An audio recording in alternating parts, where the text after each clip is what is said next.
Yeah, I'm going to outline a couple of processes in making the bracket for the flower baskets that could fit on a fence or on a wall.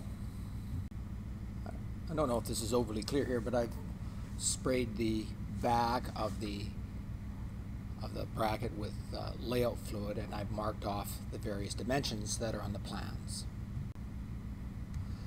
Here I've marked off the 3/4 inch, and as you see these pictures, I'm going down the line and describing a mark at the various locations.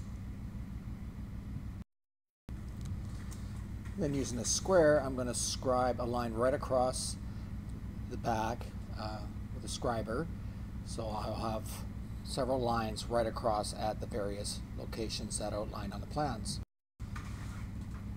And then most of those marks I want to find the middle, so I'm going to use scribers, or dividers, I'm sorry, and etch what I think is the middle, and then do both sides. And where those lines are will be the middle. You'll see that if a little bit out, you'll be able to identify the middle very easily. You can make out the two scribe marks and see they're about a 1/16 inch apart. It's very easy to identify the middle then. Here I'm just going to center punch the center, so when I drill it, my drill's not going to wander. I left the sound on.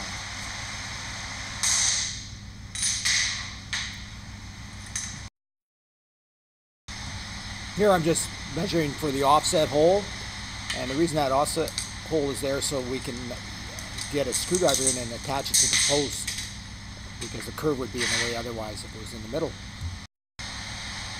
After all the center punch work is done and you're convinced it's right, you can then go and drill the 1/8 drill all the holes and countersink them for the screw heads.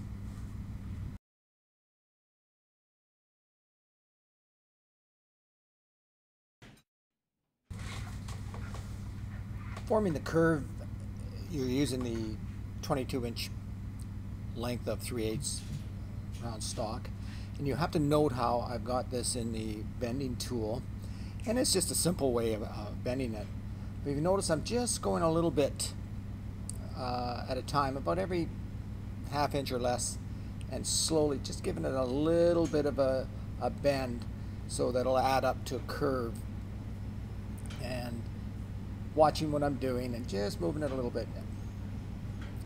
Now we'll check it with a square in a minute. Just watch this.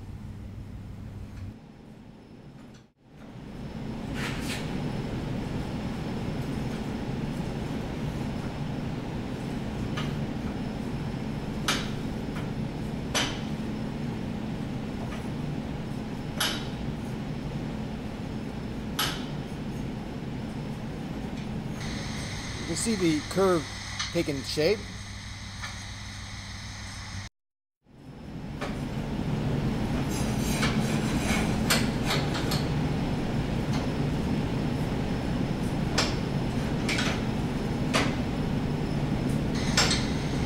Do adjustments.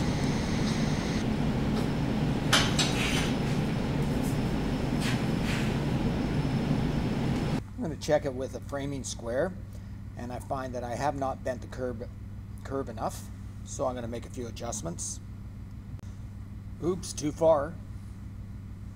So here I put it in a vise. I'm just going to do it by hand, and I'll check it in a minute, but I'm going to make sure it's straight also, and then I'm going to put it back in the square. And I got the angle I was looking for. It matches perfectly. Well, then I grind the ends of the curve, so when I weld it, I've got a position for the weld to go, or space for the weld to go in.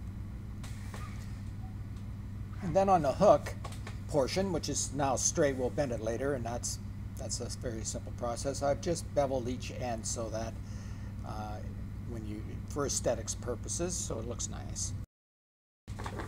One last tip for welding the hook rod on straight is we use a jig, and what we'll do is vice grip the 3/8 stock, which is 17 inches, and then position it over the center that we marked with soapstone, and then we can go ahead and weld it. Thank you very much.